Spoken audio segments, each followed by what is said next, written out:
Hey, it's Mike Monday here, and today I'm going to give you one of the simplest ways to get unstuck or significantly increase your output if you're making music painfully slowly. So I want to ask you a question. How do you define finished for your music?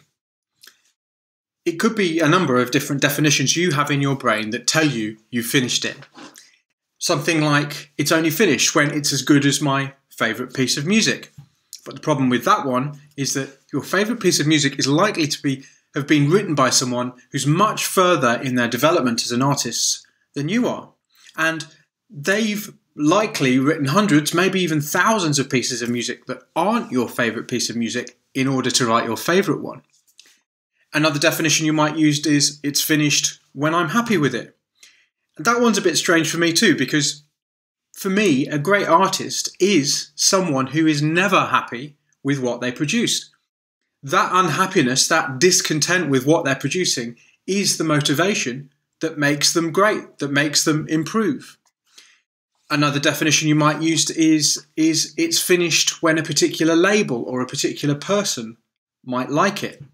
Now this probably is the worst of the lot, because your bit of music being finished is dependent on what you think or what you assume someone else's reaction or opinion is, which for one thing is something you can't control, but for another thing you can't really ever know.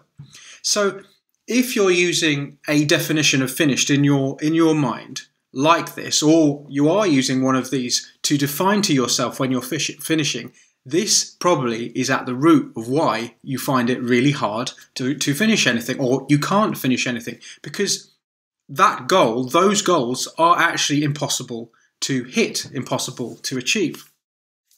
And all of these definitions of finished and definitions like them are a recipe for getting stuck and never finishing anything or very little. And I've seen this time and again in the people I help. They have a definition of finished which prevents them from finishing. You see, the thing is, in order to get your game, your music, in terms of quality up, to get really good at it, is to finish a lot, even if it's not very good at first.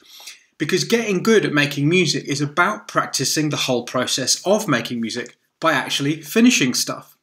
So you've got to make a lot of music, and making a lot may involve you letting go of your present definition of what finished means and using another one.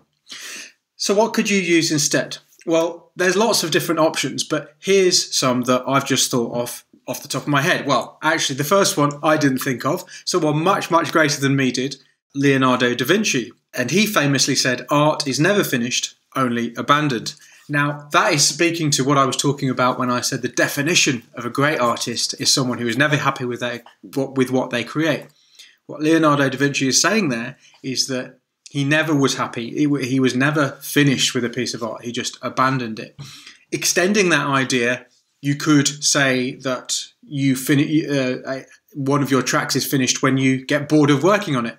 I use that one quite a lot in my career, but it's not one that I'd particularly recommend. So how about instead making a checklist? If you're a process person and you enjoy things like checklists and ticking things off, then literally come up with a list of things that you need to do, and when you finish that, you've done it.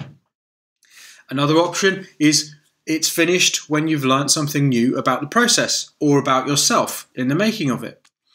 Or you could say that it's finished when you spent a certain amount of time on it. You could time yourself and say it's finished after I've spent X hours on it. Or you could not even think about it as finishing. You could treat absolutely everything you do as a draft. Now you might use one, some, or all of these, or you could make up a completely new definition which works for you. But what I would suggest is experiment. Decide on a definition of finished for each individual tune you work on and see what works for you. You will find that by letting go of those old definitions of finish, which are based on goals which are impossible to achieve, by picking a new one that allows you to finish and allows you to finish more and more quickly, you'll enjoy the process, and crucially, your music will improve much quicker and in a much bigger way than you ever thought possible.